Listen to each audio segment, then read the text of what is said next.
Hello students, welcome to Bioroot classes.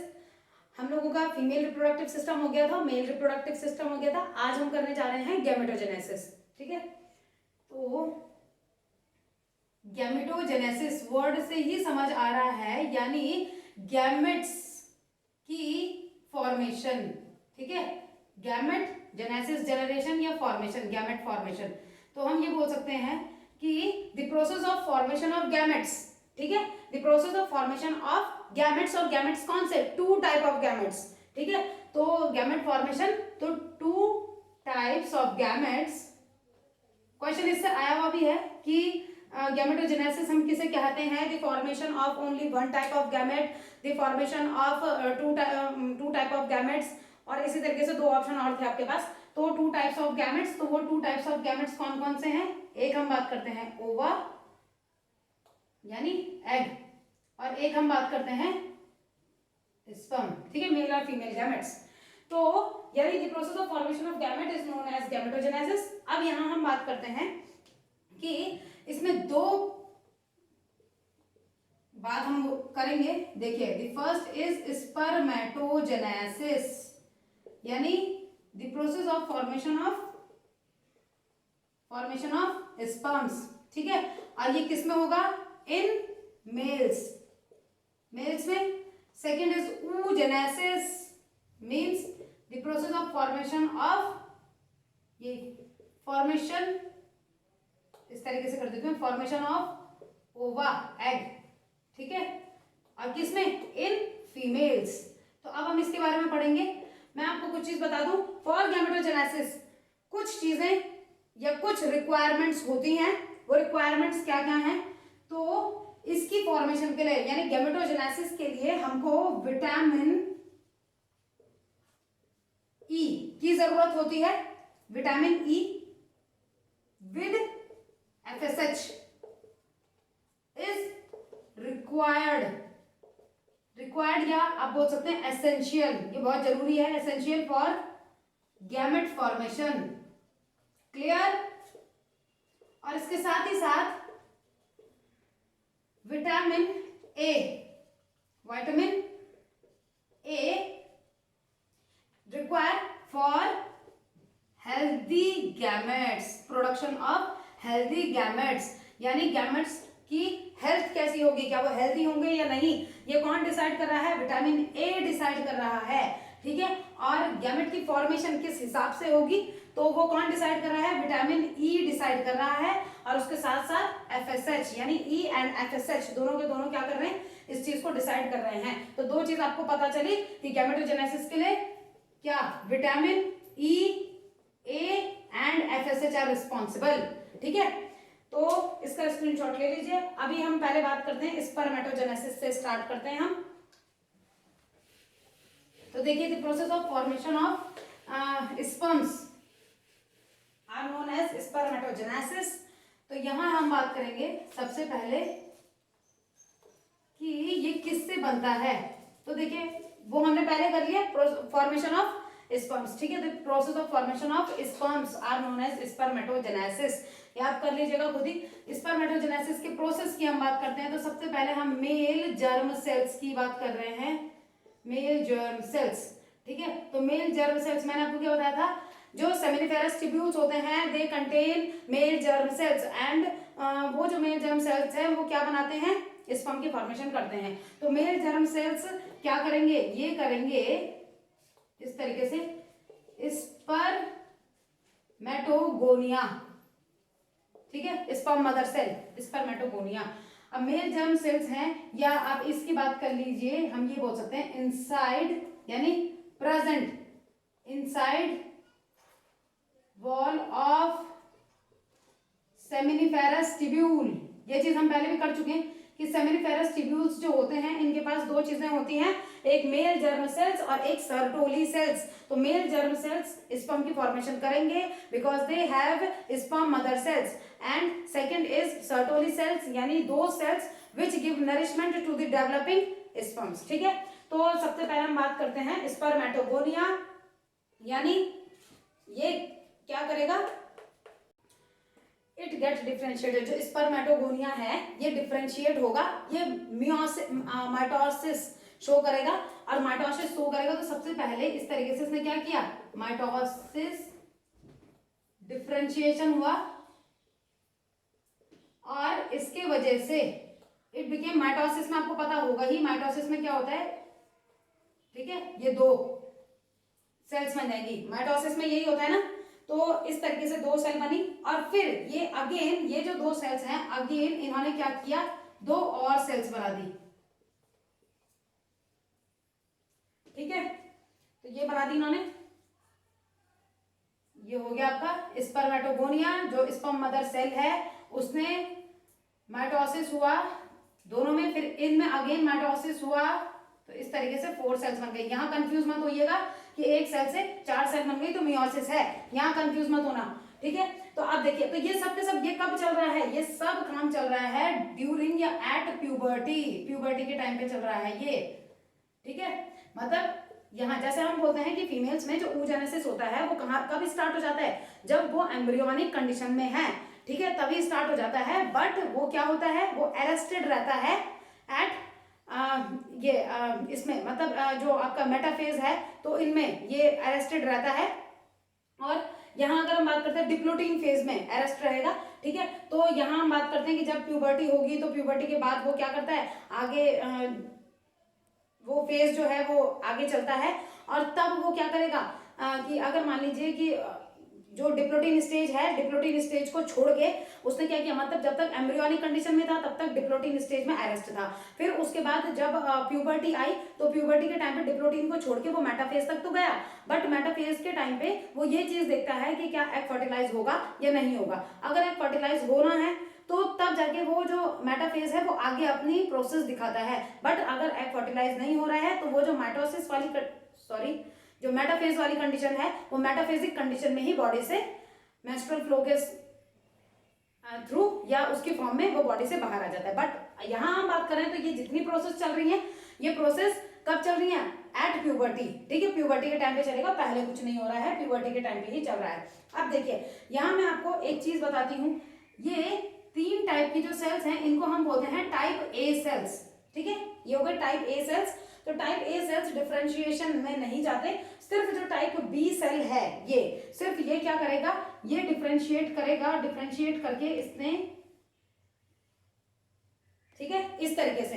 तो ये क्या करेगा, जो टाइप बी सेल है, यानी इसी को ही हम क्या कह सकते हैं, ये हो गया प्राइमरी स्पर्मेटोसाइट, यानी सम सेल्स, इनमें ये जो है ये कुछ सेल्स ऐसी होती हैं, ये स्पर्मेटोगोनिया की कुछ सेल्स ऐसी होती हैं जो प्राइमरी स्पर्मेटोसाइट में कन्वर्ट हो जाती हैं, ठीक है, और उसके बाद ये दोबारा से डिवीजन शो करता है। तो डिवीजन शो करेगा अगर, तो इसको हम क्या कहते हैं, अगेन ये वाला जो है ये टाइप ए है, टाइप ए, और ये वाला जो है ये टाइप बी है।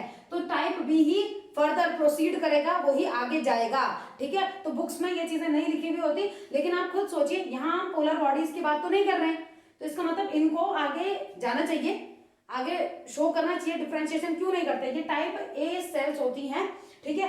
और अगर हम यही बात करते हैं कि टाइप ए सेल्स में क्या होता है, तो इनमें होते हैं 44x+y, ठीक है, किनमें, टाइप ए ये है चाहे ये है, 44x+y होते हैं। वैसे ही अगर हम टाइप बी की बात करते हैं तो इसमें भी क्या है, 44x+y प्रेजेंट है। तो आई थिंक इतना आपको क्लियर हो गया होगा। अब हम यहाँ बात करेंगे कि यहाँ मियोसिस में जाएगा, तो एक सेल जब मियोसिस में जाती है तो मियोसिस में जाने के बाद वो क्या करती है, पहले 2 में कन्वर्ट होती है, फिर 4 में कन्वर्ट होती है, 4 डॉटर सेल बनाती है, यहाँ भी ये 4 डॉटर सेल बनाएगा। तो टाइप बी वाला जो है ये क्या करेगा, इसने अगेन इस तरीके से यहाँ आप मियोसिस फर्स्ट या मियोटिक डिवीजन आप यहाँ पे लिखेंगे, मियोसिस फर्स्ट या मियोटिक डिवीजन। अब मियोटिक डिवीजन में 2 चीजें इसने बना दी, 2 सेल्स बना दी, डॉटर सेल्स। ये जो 2 डॉटर सेल्स बनाई, अब यहाँ पे आप इनको क्या कहेंगे, सेकेंडरी स्पर्मेटोसाइट्स, ठीक है, ये हो गए सेकेंडरी स्पर्मेटोसाइट, ये है सेकेंडरी स्पर्मेटोसाइट। अभी मैं यहाँ पे इतना बता देती हूँ, फिर हम इधर कर लेंगे, या आप इसका स्क्रीनशॉट ले लीजिएगा, हम इरेज करके कर लेंगे। ये भी 2 में डिवाइड होगी, ये भी 2 में डिवाइड होगी। जब डिवाइड होगी, ये पहला वाला जो था ये था मियोसिस फर्स्ट, ये वाला होगा मियोसिस सेकेंड, यहाँ मियोसिस सेकेंड, ठीक है, या मियोटिक डिवीजन यहाँ पे होगा। तो हम ये कह रहे हैं कि 4 डॉटर सेल्स यहाँ पे बन चुकी हैं, but these 4 daughter cells are not sperms, ठीक है, ये स्पर्म्स नहीं है, they are known as spermatids. ये जो 4 डॉटर सेल्स हो गई, इनको हम क्या बोलेंगे, स्पर्मेटिड्स। इतना क्लियर हो गया होगा आई थिंक आपको। अब इन 4 डॉटर सेल्स को मैं इधर बना रही हूं, ठीक है, ये प्यूबर्टी आप लिख लीजिएगा। इन 4 डॉटर सेल्स को मैं इधर बना रही हूं। ये जो 4 डॉटर सेल्स हैं, इनमें कुछ चेंजेस आएंगे और चेंजेस आने के बाद दे बिकेम मैच्योर स्पर्म। वो जो चेंजेस इनमें आए, ये क्या थे, स्पर्मेटिड, ठीक है। ये जो चेंज इनमें आया, इस चेंज को क्या नाम दिया,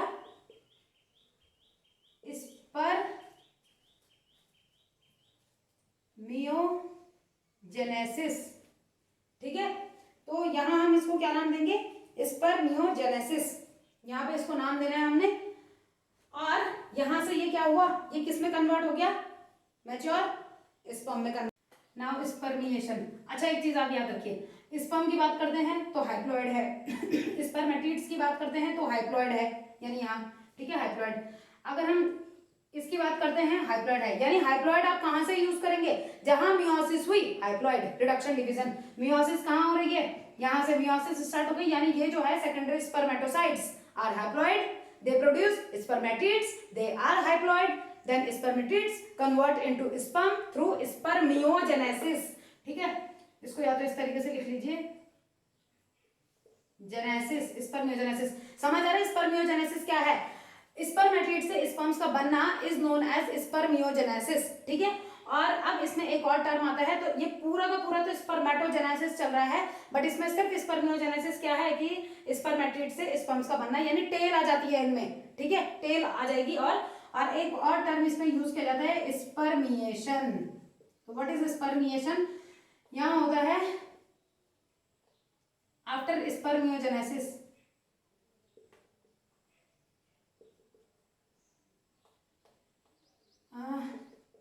sperms are embedded in Sertoli cells and finally released from seminiferous tubules. Seminiferous tubules. I think it is clear to all of you. ठीक है, इतना शायद क्लियर हो गया होगा आपको, समझ रहे हैं। यानी मैंने आपको ये क्या बताया था कि जो स्पर्म्स होते हैं वो कहाँ, सेमिनिफेरस ट्यूब्यूल्स में सर्टोली सेल्स होती हैं, सर्टोली सेल्स में धसे हुए होते हैं। क्यों, क्योंकि उनको नरिशमेंट चाहिए वहां से। तो ये तब तक नहीं निकलते, जैसे मान लीजिए जब इजैकुलेशन का टाइम आ गया, या जब इनका मतलब रिलीज होने का टाइम आ गया, तो उससे पहले ये वहीं रहते हैं, नरिशमेंट लेते रहते हैं। उसके बाद ये वहां से निकलेंगे बाहर, तो जब ये उससे बाहर निकलेंगे, that process is known as spermiation. तो आई थिंक 3 प्रोसेस आपको क्लियर हो गई हैं। The first is spermatogenesis, the whole process is known as spermatogenesis. The second is spermiogenesis, means the process of formation of या conversion of spermatids into sperms। इसको आप खुद लिख लीजिएगा, ठीक है। और थर्ड इज स्पर्मिएशन। तो स्पर्मिएशन का मतलब क्या हो गया, आफ्टर स्पर्मियोजेनेसिस जो स्पर्म्स हैं वो सर्टोली सेल्स से बाहर निकलेंगे, सेमिनिफेरस ट्यूब्यूल से बाहर निकलेंगे एंड रिलीज, ठीक है। तो release into rete testis, epididymis, then फ्रेंचिया एंड सेमिनल वेसिकल, इस तरीके से। एक आपके पास क्वेश्चन, 2 क्वेश्चन मैं आपको जरा बताती हूँ इसमें। देखिए सेमिनल वेसिकल ये था कि यूरिनरी ब्लैडर के ठीक नीचे मेल रिप्रोडक्टिव सिस्टम में क्या पाया जाता है, तो seminal vesicles are present below urinary bladder in males, ठीक है। फीमेल्स में कौन सा ऐसा रिप्रोडक्टिव सिस्टम में कौन सा ऐसा पार्ट है जहां ग्लैंड्स नहीं होती हैं, वेजिना, ठीक है। तो ये याद रखिएगा। क्वेश्चंस मैं आपको करवाऊंगी आगे, बट ये थोड़े मेरे दिमाग में आ गए कि क्वेश्चन आए हुए हैं, तो मैंने आपको बता दिया यहाँ पे भी, बाकी सॉल्व हम करेंगे आगे।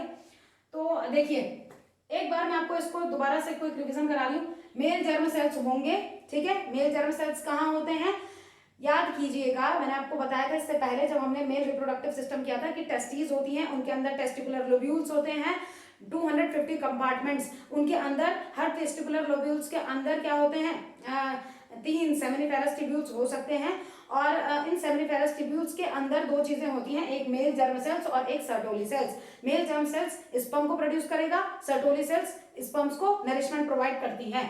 तो और उसके बाहर मैंने इंटरस्टिशियल सेल्स बताया था, जो लीडिंग सेल्स एंड्रोजन प्रोड्यूस करते हैं, वो उसको अभी छोड़िए। देखिए मेल जर्म सेल्स जो थे, स्पर्मेटोगोनिया हो गया, तो मदर सेल में sperm mother cell seminiferous tubules में है। माइटोसिस डिफरेंशिएशन होता है, 2 में कन्वर्ट होंगे, अगेन माइटोसिस डिफरेंशिएशन होगा, 4 में कन्वर्ट हो जाएंगे।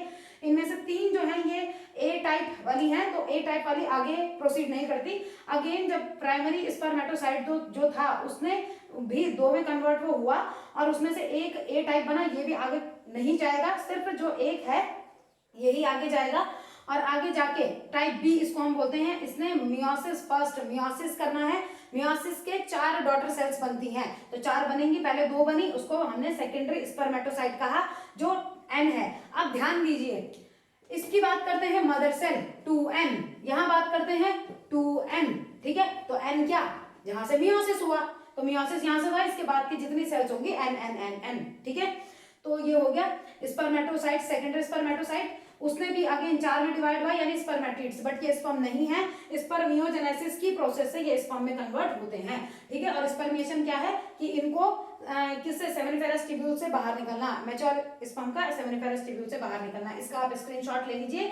अब मैं आपको ये बता रही हूँ कि हम ये कहते हैं कि father is responsible for determining the sex of the baby, यानी the sperm of father is responsible for determining the sex of the baby, why या हाउ इट इज पॉसिबल। तो मैं आपको ये बताने जा रही हूँ, आप इसका स्क्रीनशॉट लीजिए पहले। अब देखिए,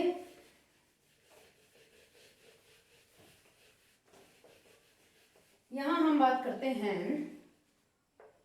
इसमें हम बात करेंगे कि यहां ये जब कन्वर्ट होगा तो ये किस तरीके से बनता है, या कैसे हम बोल रहे हैं कि यहां पे मैं आपको ये चीज बताने जा रही हूं कि जो स्पर्म है वो कैसे 50% एक्स क्रोमोसोम को लेते हैं, कैसे 50% वाई क्रोमोसोम को लेते हैं, ठीक है। तो मैंने आपको सबसे पहले बताया, जो एक बचा था टाइप बी सेल था ये, यानी ये डिफरेंशिएशन आगे शो करेगा, ठीक है। अब जब ये डिफरेंशिएशन शो करता है and it became secondary spermatocytes, ठीक है, स्पर्मेटोजेनेसिस कंप्लीट हो गया। ये मैं सिर्फ आपको ये बता रही हूँ कि कैसे 50% एक्स और वाई क्रोमोसोम ये कंटेन करते हैं। तो जब ये 2 में कन्वर्ट हुआ तो यहाँ मैंने आपको क्या बताया था, मियोसिस हुई, रिडक्शन डिवीजन हुआ, रिडक्शन डिवीजन में 44 का कितना 22, यहाँ 22 के साथ, अब यहाँ ध्यान दीजिए, 22 के साथ सिर्फ एक में x आ जाएगा और 22 के साथ सिर्फ एक में y आ जाएगा। अब अगर ये डिफरेंशिएट हो रहे हैं तो 22 प्लस एक्स, 22 प्लस एक्स, अगर ये डिफरेंशिएट हो रहे हैं तो 22 प्लस y, 22 प्लस y, यानी 50% स्पर्म्स कंटेन एक्स क्रोमोसोम, यानी ये क्या बनाएंगे, डॉटर इंडिविजुअल, ठीक है। आगे कंट्रीब्यूट करेंगे डॉटर इंडिविजुअल के प्रोडक्शन में।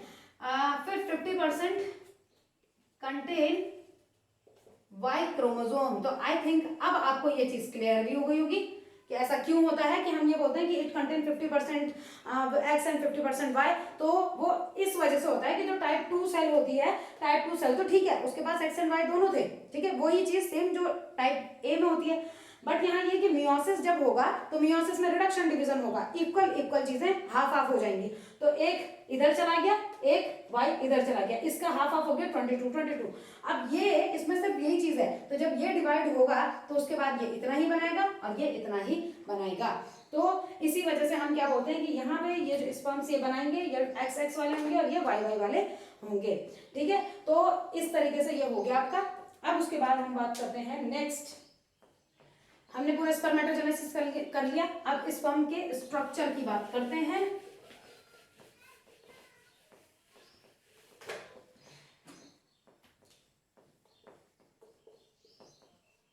या मैं पहले आपको ये बता देती हूँ, जो गैमेट्स हैं, गैमेट्स, ये स्पर्मेटोजेनेसिस जो है या स्पर्मियोजेनेसिस वो कैसे होती है, ठीक है। तो सबसे पहले हम बात करते हैं हाइपोथैलेमस। हाइपोथैलेमस क्या है? हाइपोथैलेमस को हम क्या कहेंगे? मास्टर ऑफ मास्टर ग्लैंड, क्योंकि ये क्या करती है? जो मास्टर ग्लैंड है कौन सी? पिट्यूटरी।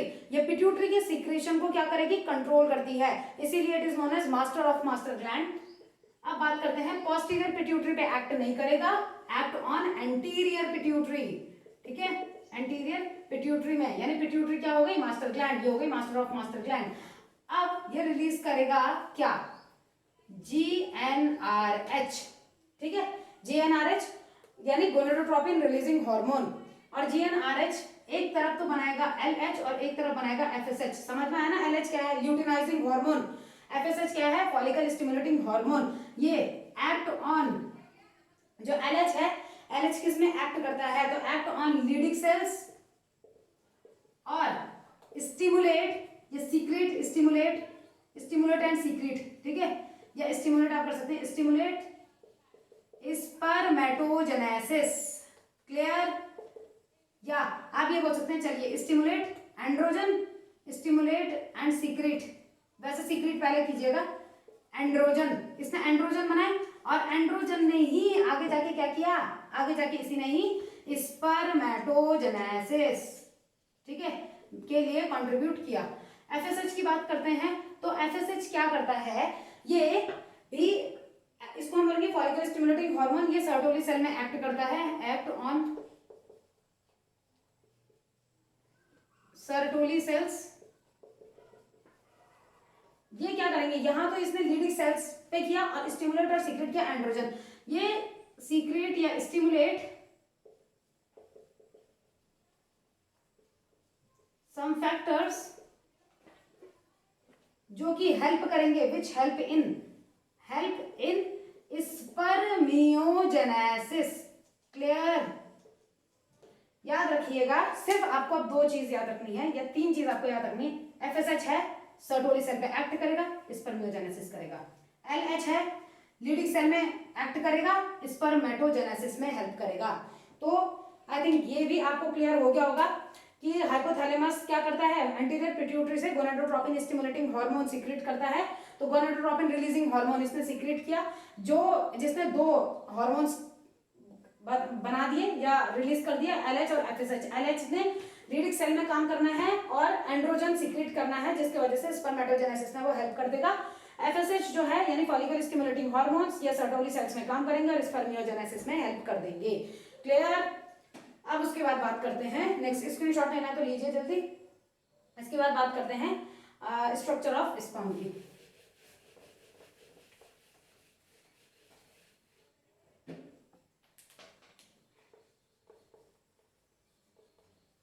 स्ट्रक्चर ऑफ स्पर्म्स, देखिए सबसे पहले ये है माइक्रोस्कोपिक। ठीक है, माइक्रोस्कोपिक स्ट्रक्चर है, कंसिस्ट ऑफ, मैं यहीं पे लिख दे रही हूं आपका, हेड, नेक, मिडिल पीस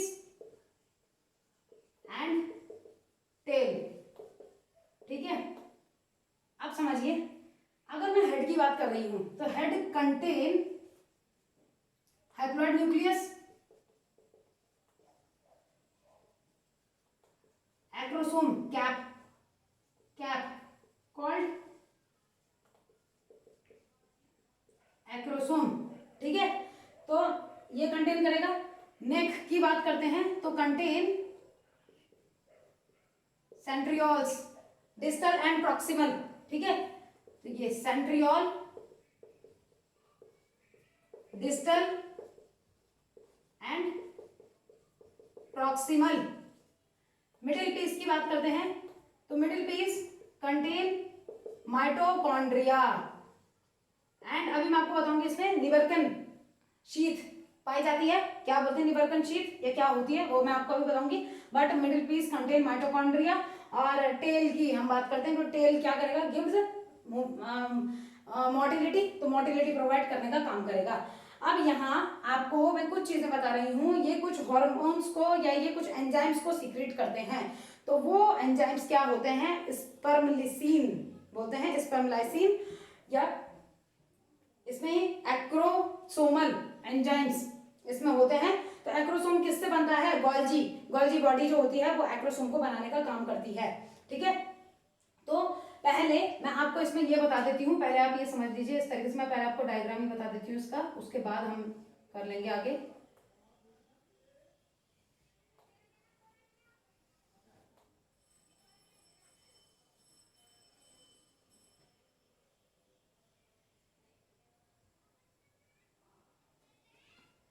ठीक है, एक चीज मैं आपको जरा ये बता दूं, अगर हम मेल और फीमेल में गैमेट्स की बात करते हैं तो फर्टिलाइजेशन के लिए कुछ कंडीशंस होनी जरूरी है। मतलब अगर हम एग की बात करते हैं तो एग को ये कहा जाता है कि मोस्टली वो 2 डेज तक ही वायबल होता है फॉर फर्टिलाइजेशन और फर्टिलिटी, उसकी सिर्फ 2 डेज तक होती है।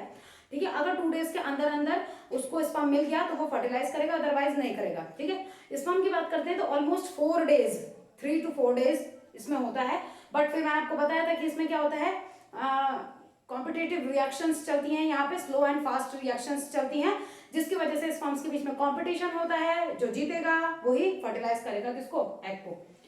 तो यहाँ देखिए ये हो गया न्यूक्लियस, ये कैप हो गई एक्रोसोम, ये पूरा हो गया हेड। यहां बात करते हैं नेक, इसमें इस तरीके से सेंट्रियोल्स प्रेजेंट होते हैं। ठीक है, यहां अगर हम बात करते हैं इस तरीके से, इसके पास ये पूरा इस तरीके से प्रेजेंट होगा, हैविंग मेनी माइटोकॉन्ड्रियाज, इनके पास माइटोकॉन्ड्रिया भी होंगे। ये हो गया middle piece, middle piece, and ये हो गया टेल। ठीक है, तो ये देखिए यहाँ एक्रोसोम है, पहले तो मैं आपको एक्रोसोम का ही बता देती हूँ, फॉर्म्ड बाय गोल्जी बॉडी। ठीक है, क्वेश्चन आया हुआ है, ये है क्वेश्चन आया हुआ है यहाँ से। अब इसमें ये होता है कि ये पहले प्रो एक्रोसोमल ग्रैनुअल्स बनाता है, फिर आगे जाके वो प्रो एक्रोसोमल ग्रैनुअल्स सबके सब जुड़ते हैं और एक्रोसोम बना देते हैं। ठीक है, तो अब इस एक्रोसोम की मैं बात कर रही हूँ कि ये क्या होगा, तो acrosome is filled with lytic enzymes, जो किसी को लाइसिस कर देते हैं, तोड़ देते हैं, लाइटिक एंजाइम्स कॉल्ड स्पर्मलिसिन, स्पर्मलिसिन। ठीक है, तो अब यहां हम बात करते हैं कि ये जो स्पर्मलाइसिन है, ये स्पर्मलाइसिन क्या काम करता है, 2 काम करता है, जोना पैलोसिडा की लेयर को भी तोड़ता है और कोरोना रेडिएटा को भी तोड़ता है, लेकिन कब, फर्टिलाइजेशन के टाइम पे। ठीक है, तो आप इसका स्क्रीनशॉट ले लीजिए, फिर मैं आपको इधर का तो आप ले लीजिए, इतना मैं आपको बता दूं कि ये किस तरीके से काम करता है। देखिए एक्रोसोम में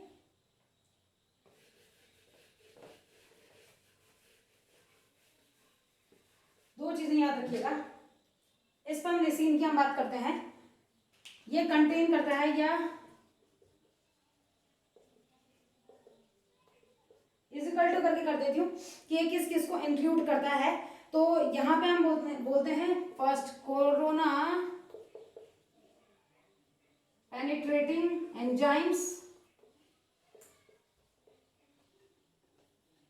प्लस हाई एलुरोनिडेज, जो हाई एलुरोन की लेयर होती है किसमें, जोना पैलोसिडा में हाई एलुरोन की लेयर होती है। और ये आपको पता होगा भी, और नहीं भी पता तो मैं बता देती हूँ कि आपने कभी ये चीज सोची है कि अगर हम ये बोलते हैं कि सेम स्पीशीज का स्पर्म ही सेम स्पीशीज के एग को फर्टिलाइज क्यों करता है, कि मतलब डिफरेंट स्पीशीज के स्पर्म्स डिफरेंट स्पीशीज के एग्स को फर्टिलाइज क्यों नहीं करते, तो वो इसीलिए क्योंकि जोना पैलोसिडा स्पीशीज रिकॉग्निशन का काम करती है। ये अभी जब एग का करेंगे ओवोजेनेसिस तब हम इसका स्ट्रक्चर देखेंगे।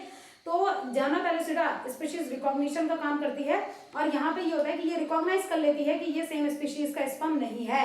और कैसे रिकॉग्नाइज करती है, बाय हाई एलुरोन लेयर या by hyaluron presence of by hyaluron. ठीक है, तो हाई एलुरोन को पहले क्लीव करना होता है, उसको पहले लाइसिस करना होता है, तब जाके स्पर्म का न्यूक्लियस जो है वो एग के न्यूक्लियस तक जाके फ्यूज करता है। तो हाई एलुरोनिडेज क्या करेगा, हाई एलुरोन को हटा देगा। ठीक है, जोना पैलोसिडा से। अब कहीं कहीं पे जैसा अगर म्यूल की बात करते हैं, हिंदी की बात करते हैं, तो वहाँ हम बोलते हैं कि हॉर्स और डोंकी जो है कि ये मतलब इनका तो हो रहा है, मतलब ये सेम नहीं है बट तभी भी इनका बेबी हो रहा है। वहाँ पे हम डीएनए की बात करते हैं कि वहाँ पे डीएनए कितने हद तक, किस हद तक मैच कर रहा है। तो अगर डीएनए में मैचिंग है, थोड़ी ज़्यादा मैचिंग है, तो वहाँ पे डिफरेंट स्पीशीज या डिफरेंट जो एनिमल है वो किसी डिफरेंट एनिमल को के एग को फर्टिलाइज कर सकते हैं। ठीक है, तो अब यहाँ ये समझिए कि जो कोरोना पेनिट्रेटिंग एंजाइम है, स्पर्म लाइसिन, इन दोनों को मिला के बोला जाता है। ये वाला जो है पेनिट्रेट या लाइसिस कोरोना रेडिएटा, और जो हाई एलुरोनिडेज है lysis hyaluron present in zona पैलूसिडा।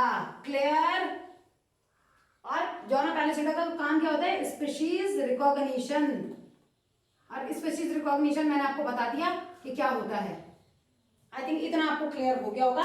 यानी हमने इस एक्रोसोम की जो बात की थी, ये एक्रोसोम कंटेन एक्रोसोमल एंजाइम्स इसमें होते हैं which are known as sperm lysin. And इसके दो मेन काम होते हैं, एक तो ये कोरोना रेडिएटा को क्लीव कर सकता है, एक ये हाइएलुरोन को क्लीव कर सकता है प्रेजेंट इन जोना पैलूसिडा। ठीक है, तो इसका ये काम हो गया। कौन बनाता है एक्रोसोम को? Golgi body. ठीक है, इसके बाहर हम बात करते हैं इस तरीके से, पूरी की पूरी ये क्या होती है, बाहर की तरफ ये होती है प्लाज्मा मेम्ब्रेन यहाँ। ठीक है, प्लाज्मा मेम्ब्रेन। तो हेड का आपको पता चल गया। न्यूक्लियस की बात करते हैं तो हाइप्लॉइड न्यूक्लियस। ठीक है, हाइब्रिड इसका होगा, हाइब्रिड एग का होगा, तभी तो डिप्लॉइड ऑर्गेनिज्म बनेगा इनके फ्यूजन से। तो इतना हो गया। अब उसके बाद बात करते हैं, यहाँ तो सिर्फ सेंट्रियोल होते हैं, प्रॉक्सिमल और डिस्टल, वो मैंने आपको बता दिया। यहाँ बात करते हैं मिडिल पीस में आ जाते हैं। मिडिल पीस में कुछ चीजें, इसका जल्दी से लीजिए screenshot.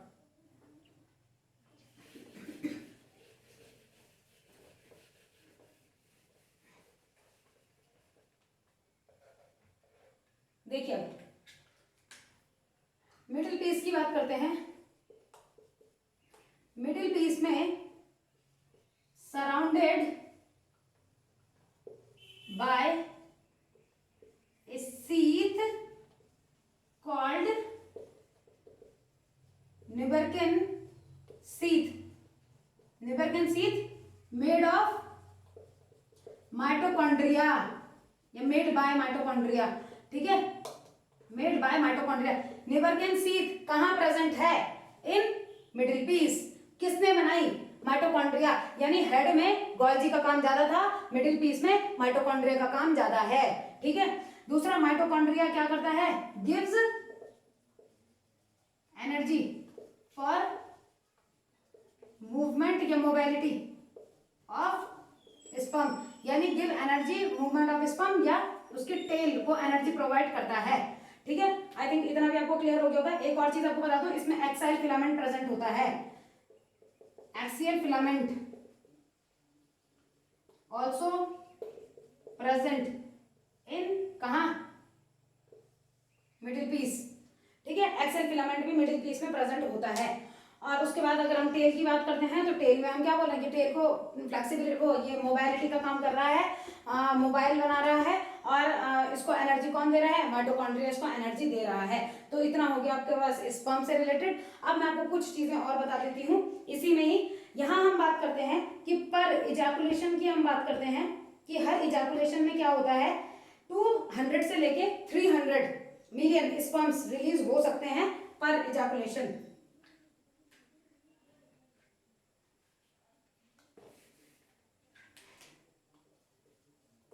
to 300 million sperms released per ejaculation। ठीक है, जो पैनल डिस्चार्ज हम बोलते हैं उसमें हर इजैकुलेशन में 200 to 300 मिलियन स्पर्म्स क्या होते हैं? रिलीज हो जाते हैं। और इनमें से सिर्फ 60% ही ऐसे होते हैं जिनका नॉर्मल शेप और साइज होता है, 60% का। ठीक है, तो यहां मैं लिख रही हूं 60%